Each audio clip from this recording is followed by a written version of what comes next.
Hello everyone, welcome to my channel. तो friends, चलिए start करते हैं आज का होम साइंस का अपना अगला टॉपिक।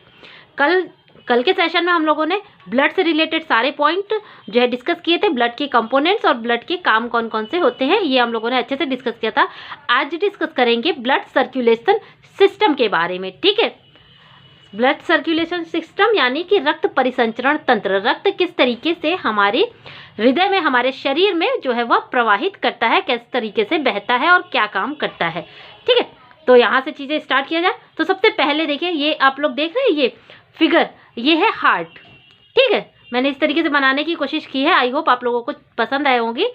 तो हार्ट है ये, इसके ये पार्ट मैंने यहाँ पर दिखाए हैं। तो सबसे पहले ये जान लीजिए कि रक्त परिसंचरण तंत्र को यानी कि ब्लड सर्कुलेशन सिस्टम को अगर हृदय तंत्रिका तंत्र भी कहा जाए तो कोई गलत नहीं होगा, क्योंकि हृदय के बिना रक्त जो है वह प्रवाहित हमारे शरीर में नहीं होता है। किस तरीके से नहीं होता? जिस तरीके से अगर हृदय हमारे शरीर में ना हो तो रक्त नहीं प्रवाहित होगा। क्यों? क्योंकि हृदय जो है वो पंप करता है। जब हम किसी चीज़ को पंप करेंगे, किसी चीज़ पर बल लगाएंगे, तभी तो वो चीज़ आगे बढ़ेगी, गति करेगी।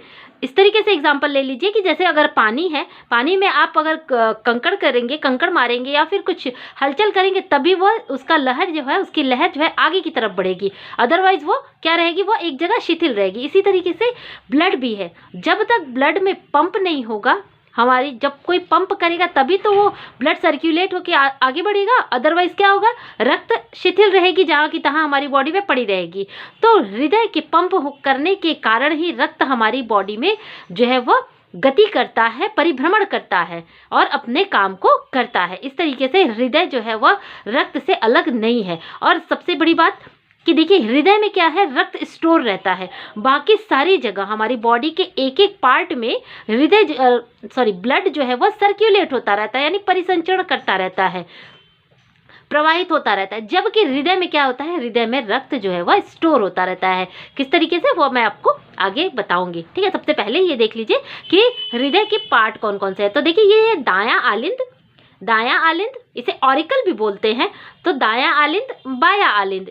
ठीक है, दायां आलिंद और बायां आलिंद। दायां निलय यानी कि वेंट्रिकल, दायां निलय और बायां निलय। इस तरीके से हृदय के 4 भाग हैं। ठीक है, दायां आलिंद, बायां आलिंद और दायां निलय, बायां निलय। तो इस तरीके से दायां आलिंद और दायां निलय एक साथ काम करता है और बायां आलिंद और बायां निलय एक साथ काम करता है।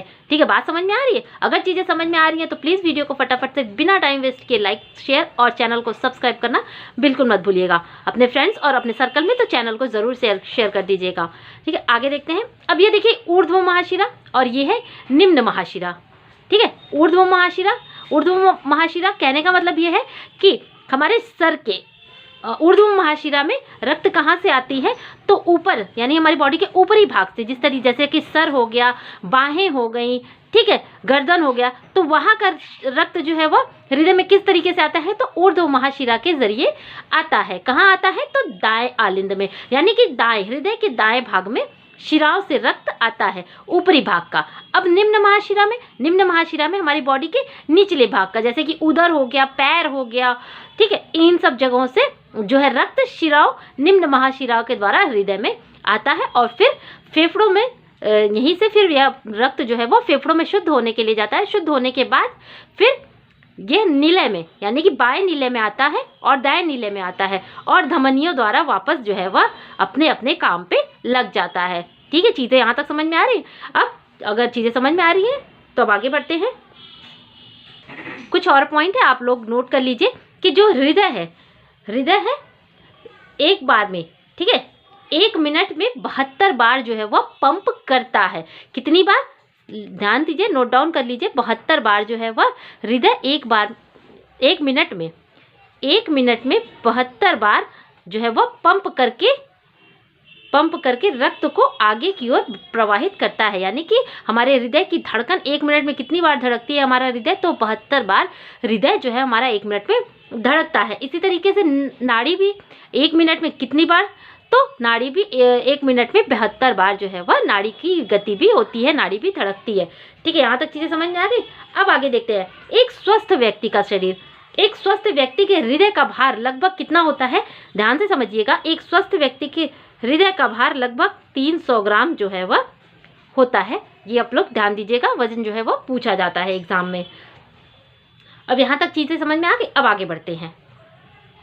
चलिए फ्रेंड्स आगे बढ़ते हैं। अब जानते हैं कि ये धमनियाँ और शिराएं क्या होती हैं। ठीक है, अभी मैंने जिक्र किया था तो इनको भी देख लेते हैं कि ये होती क्या है। तो देखिए, हृदय के कोष्ठों में कुछ छिद्र होते हैं जिनसे होकर कुछ नलिकाएं अंदर प्रवेश करती हैं तथा कुछ नलिकाएं क्या करती हैं, बाहर की ओर निकलती हैं। यही नलिकाएं क्या होती हैं, धमनियाँ, केशिकाएं और शिराएं। ठीक है, ये 3 प्रकार की होती हैं। कौन कौन सी, तो धमनियाँ, केशिकाएं और शिराएं। तो धमनियाँ देखिए मांसपेशियों की बनी हुई लचीली नलिकाएं होती हैं जिनकी दीवारें कुछ मोटी होती है। हृदय से शुद्ध रक्त लेकर निकलने तथा अंगों तक पहुंचाने वाली नलियां धमनी कहलाती है। बात समझिएगा कि धमनियों में शुद्ध रक्त बहता है। शुद्ध रक्त हृदय से, ध्यान से समझिएगा, हृदय से, ये देखिए ये हृदय है। ठीक है, हृदय से ये धमनी है, धमनियां है, यहाँ से धमनियां निकलेंगी और इधर से शिराएं। तो इधर जो धमनियां, अशुद्ध रक्त यहाँ पर आके, अशुद्ध रक्त जो है शिराओं द्वारा अशुद्ध रक्त हृदय में आता है, हृदय से फेफड़े में जाता है, फिर फेफड़े से शुद्ध रक्त हृदय में आता है। किस भाग में आता है, तो शुद्ध रक्त हृदय के बाएं भाग में होता है। ध्यान दीजिएगा, बाएं आलिंद और बाएं निलय में रक्त का शुद्ध भाग होता है, जबकि दाएं आलिंद और दाएं निलय में रक्त का अशुद्ध भाग होता है। तो शुद्ध रक्त लेकर फेफड़ों से शुद्ध रक्त बाएं निलय और बाएं आलिंद में आता है, फिर यहीं से यह धमनियों द्वारा हमारे शरीर में जो है वह प्रवाहित होता है। इस तरीके से धमनियों में किस तरीके का रक्त बहता है, तो धमनियों में शुद्ध रक्त बहता है। बहुत इंपॉर्टेंट पॉइंट है, आप लोग बहुत ही ध्यान से समझिएगा। धमनियों में बहने वाला रक्त शुद्ध होता है। ठीक है, यहाँ तक चीजें समझ में आ गई। अब आगे देखते हैं। तो धमनियां जो है वह शुद्ध रक्त लेकर अंगों तक पहुंचाती हैं और यही क्या कहलाती हैं, यही कहलाती हैं धमनियां। इनमें ऑक्सीजन युक्त रक्त होने के कारण इनका रंग चमकीला होता है। पॉइंट इंपॉर्टेंट है कि रक्त का रंग चमकीला किसके कारण होता है, तो ऑक्सीजन के कारण जो है धमनियों के रक्त का रंग चमकीला लाल होता है। ठीक है, इनमें रक्त झटके के साथ तीव्र गति से लहरों की भांति प्रवाहित होता है। जब हृदय पंप करता है तो लहरों की भांति जो है वह जो रक्त जो है वो प्रवाहित होता है और हमारे अंगों की तरफ आगे बढ़ता है। इनका संपूर्ण शरीर में जाल सा बिछा है जिससे ये समस्त शरीर का पोषण करती हैं। ठीक है, यहाँ तक चीजें समझ में आ गई कि धमनियां कहते किसको है। अब बढ़ते हैं केशिकाएं। ज्यादातर तो धमनियां और शिराओं से ही क्वेश्चन निकल के आते हैं, बट ये केशिकाएं भी इंपॉर्टेंट है, इसलिए आप लोग इसको भी ध्यान दीजिएगा। तो देखिए, संपूर्ण शरीर में केशिकाओं का जाल बिछा रहता है। इन्हीं केशिकाओं के कारण मांसपेशी का रंग लाल होता है। ध्यान दीजिएगा, मांसपेशियों का रंग किनके कारण लाल होता है, तो केशिकाओं के कारण मांसपेशियों का रंग लाल होता है। हल्की चोट वह सुई लगने से जो रक्त निकलता है वो केशिकाओं से निकलता है, न कि धमनियों और शिराओं से निकलता है। ठीक है, हल्की चोट व सुई चुभने से रक्त कहाँ से निकलता है, तो शिराओं से निकलता है। शिराएं क्या होती है, देखिए धमनिकाएं आगे विभक्त होते होते इतनी सूक्ष्म नलिकाओं में परिवर्तित हो जाती हैं कि इनकी दीवारें मांसपेशियों से न होकर केशिकाओं से निर्मित होकर जाली के समान जो है बहने लगती है। देखिए ध्यान दीजिएगा, इस तरीके से आप लोग समझेंगे तो ज़्यादा चीज़ें अच्छे से समझ में आएंगी। जैसे कि यहाँ से ये धमनियाँ हैं, धमनियों से रक्त जो बहते हुए जब ये आगे बढ़ती है तो ये क्या हो जाती है, पार्ट में फिर ये डिवाइड होती चली जाती हैं। डिवाइड होते होते वह इतनी पतली हो जाती हैं कि यह नलिकाओं का रूप न लेकर यह क्या बन जाती हैं, ये बन जाती हैं केशिकाएं। कई केशिकाएं तो इतनी सूक्ष्म हो जाती हैं कि वो क्या कहलाती, वो जो है इतनी सूक्ष्म हो जाती हैं कि हमारे बाल के बराबर की केशिकाएं जो है वह हो जाती हैं। ठीक है, तो इन्हीं को कहते हैं केशिका। किसको कहते हैं, तो जब ये धमनी है शुद्ध रक्त लेकर आगे बढ़ती है तो क्या इतने मोटे में रहेगी, नहीं, तो ये पार्ट में हर बॉडी के एक पार्ट में बहते बहते ये इतनी पतली हो जाती है कि बाल के संरचना जैसी इसकी संरचना हो जाती है, इसलिए इसको हम लोग कहेंगे केशिका। ठीक है, यहाँ तक चीजें समझ में आ गई। अब आगे बढ़ते हैं। अब देखिए, धमनी की शाखाओं द्वारा विभाजित इन केशिकाओं में शुद्ध रक्त बहता है। मैंने अभी बताया आप लोगों को डिटेल में, आई थिंक चीज़ें आप लोगों को समझ में आ गई होंगी कि धमनी होती क्या है और धमनी में किस तरीके का रक्त बहता है। अब बढ़ते हैं शिराओं की तरफ। अब ये शिराएं क्या है, अब देखिए, केशिकाओं द्वारा विभिन्न ऊतकों को पोषक प्रदान करने के बाद, यानी कि जो शुद्ध रक्त वाली केशिकाएँ हैं जब शरीर के विभिन्न कोशिकाओं तक रक्त जो है पहुंचा देती हैं, पोषक तत्व प्रदान कर देती हैं, इसके पश्चात उनका काम जब समाप्त हो जाता है, यानी काम उनका जब खत्म हो जाता है, तो ये परस्पर मिलकर शिराओं का रूप धारण कर लेती हैं। ठीक है, शिराएं अशुद्ध रक्त को लेकर आगे बढ़ती हैं तथा अशुद्ध रक्त को शुद्ध करने के लिए हृदय के दाहिने आलिंद में प्रवेश करती हैं। किस तरीके से, अभी मैं बताती हूँ। देखिए, अभी आप लोगों को चीज़ें यहाँ तक समझ में आ गई कि धमनियाँ किस तरीके से जो है बढ़ती हैं। अब देखिए, अब इसी तरीके से जब ये केशिकाएं अपना काम करने के बाद अशुद्ध रक्त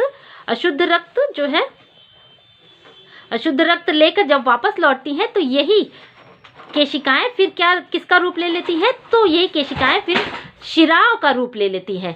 ठीक है, अपना काम करने के बाद जब ये केशिकाएं वापस आती हैं तो ये किसका रूप ले लेती हैं, ये केशिकाएं शिराओं का रूप ले लेती हैं, क्योंकि इनमें जो है वह अशुद्ध रक्त प्रवाहित होता है। फिर यही अशुद्ध रक्त जो है वह बहते बहते कहाँ आता है, तो ये अशुद्ध रक्त बहते बहते आता है हृदय के किस भाग में, तो हृदय के दाहिने भाग में।